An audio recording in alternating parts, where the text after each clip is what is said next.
21st, Daily Video Bible Reading from the Net Bible. Genesis chapters 37 and 38 from the Old Testament. But Jacob lived in the land where his father had stayed, in the land of Canaan. This is the account of Jacob. Joseph, his 17-year-old son, was taking care of the flocks with his brothers. Now he was a youngster working with the sons of Bilhah and Zilpah, his father's wives. Joseph brought back a bad report about them to their father. Now Israel loved Joseph more than all his sons, because he was a son born to him late in life, and he made a special tunic for him. When Joseph's brothers saw that their father loved him more than any of them, they hated Joseph, and were not able to speak to him kindly. Joseph had a dream, and when he told his brothers about it, they hated him even more. He said to them, "Listen to this dream I had. There we were, binding sheaves of grain in the middle of the field. Suddenly my sheaf rose up and stood upright, and your sheaves surrounded my sheaf and bowed down to it." Then his brothers asked him, "Do you really think you will rule over us or have dominion over us?" They hated him even more because of his dream and because of what he had said. Then he had another dream, and he told it to his brothers.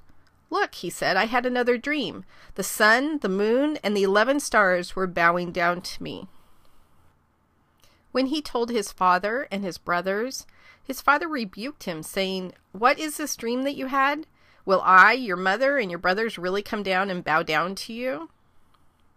His brothers were jealous of him, but his father kept in mind what Joseph said. When his brothers had gone to graze their father's flocks near Shechem, Israel said to Joseph, "Your brothers are grazing the flocks near Shechem. Come, I will send you to them." "I'm ready," Joseph replied. So Jacob said to him, "Go now and check on the welfare of your brothers and of the flocks, and bring me word." So Jacob sent him from the valley of Hebron. When Joseph reached Shechem, a man found him wandering in the field. So the man asked him, "What are you looking for?"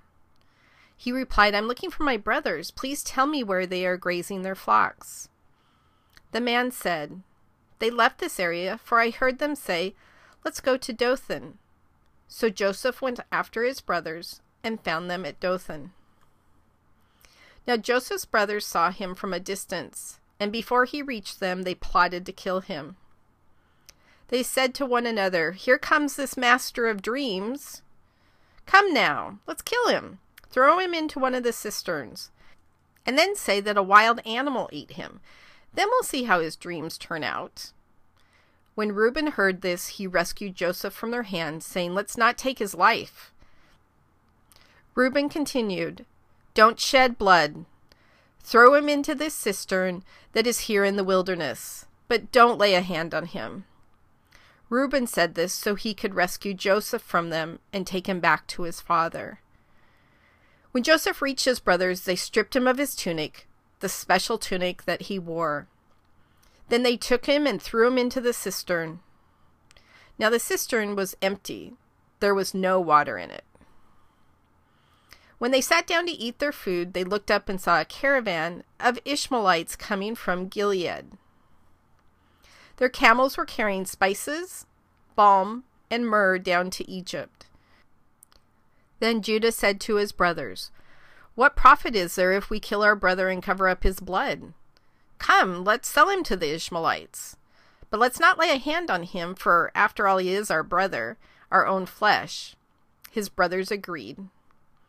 So when the Midianite merchants passed by, Joseph's brothers pulled him out of the cistern and sold him to the Ishmaelites for 20 pieces of silver. The Ishmaelites then took Joseph to Egypt. Later Reuben returned to the cistern to find that Joseph was not in it. He tore his clothes, returned to his brothers, and said, "The boy isn't there, and where can I go?" So they took Joseph's tunic, killed a young goat, and dipped the tunic in the blood. Then they brought the special tunic to their father and said, "We found this. Determine now whether it is your son's tunic or not." He recognized it and exclaimed, "It is my son's tunic. A wild animal has eaten him. Joseph has surely been torn to pieces." Then Jacob tore his clothes, put on sackcloth, and mourned his son many days. All his sons and daughters stood by him to console him, but he refused to be consoled. "No," he said, "I will go to the grave mourning my son." So Joseph's father wept for him. Now in Egypt, the Midianites sold Joseph to Potiphar, one of Pharaoh's officials, the captain of the guard.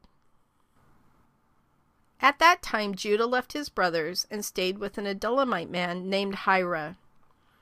There Judah saw the daughter of a Canaanite man named Shua. Judah acquired her as a wife and had marital relations with her. She became pregnant and had a son. Judah named him Er. She became pregnant again and had another son, whom she named Onan. Then she had another son, whom she named Shelah. She gave birth to him in Kezib. Judah acquired a wife for Er, his firstborn. Her name was Tamar. But Er, Judah's firstborn, was evil in the Lord's sight, so the Lord killed him. Then Judah said to Onan, "Have sexual relations with your brother's wife, and fulfill the duty of a brother-in-law to her, so that you may raise up a descendant for your brother." But Onan knew that the child would not be considered his, so whenever he had sexual relations with his brother's wife, he withdrew prematurely so as not to give his brother a descendant. What he did was evil in the Lord's sight, so the Lord killed him too.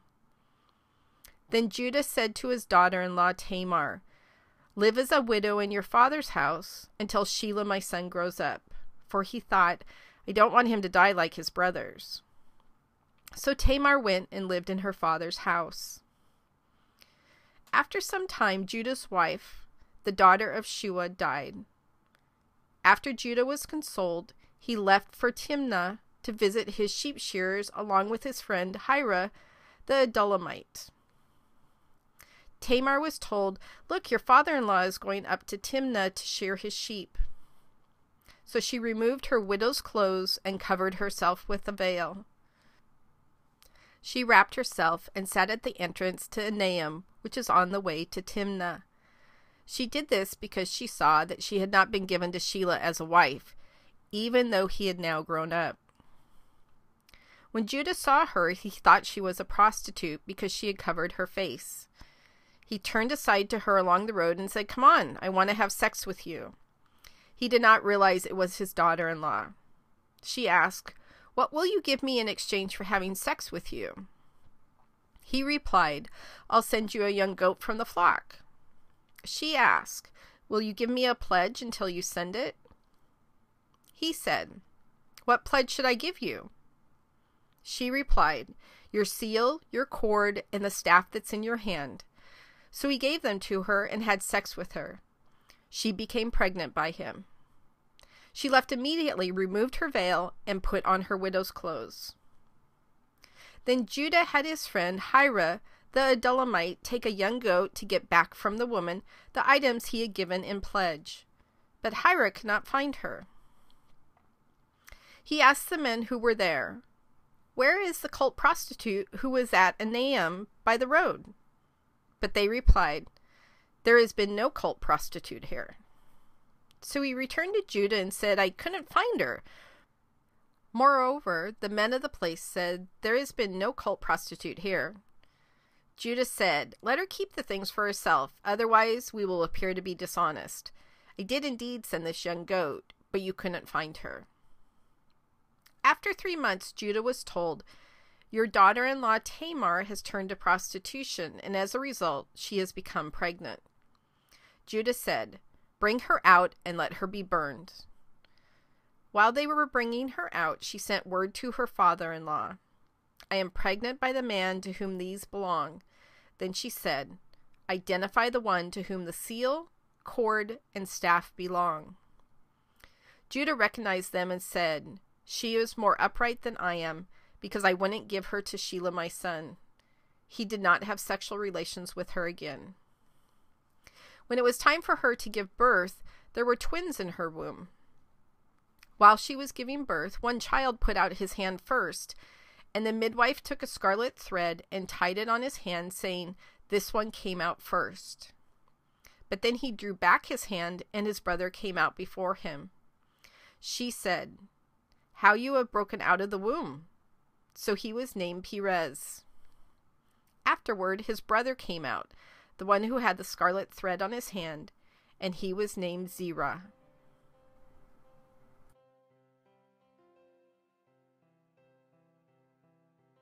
God, I was just thinking about after I was done reading those couple chapters.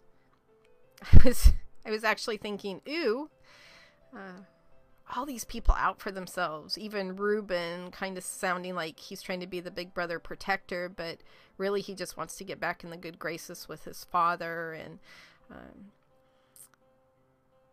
taking Tamar out of the situation so that she can't have a legal husband within the family, which was very traditional back then, because he's worried that Tamar's the one killing off his sons, whereas it's his son's disobedience. And so Tamar's not going to get what she deserves, and she's being sent back to her family. Selling Joseph to the tradesmen, not because they're trying to save his life, but because they want some silver. I don't know. Just after reading this, I was just like, ooh. Probably not exactly the appropriate response to your word, God. So I thought about this passage a long time before talking to you about it. And all of these pieces and all of these details and all of this part that is just a lot of icky things all being smushed together. And so I started thinking about the end of the story with Perez. And as we get further into the Bible, we know that Perez, and then we start talking about Ruth and her son, and then we go into the Davidic line, King of David, and we know that Jesus was born out of that line. And so starting to look at that big picture, and I love the story of Joseph, the obedience of Joseph, and your blessings over Joseph's life, and what does that look like for him and his family. And those are some of my favorite stories in the Bible. And I keep thinking about how we look at all of these day in and day out details of our life, and we try and draw these big major conclusions of making choices and decisions and creating emotions, good or bad, in our life, where these are just some of the tiniest things in the entire world. If all I read of the Bible were these 2 chapters, that's all I would get.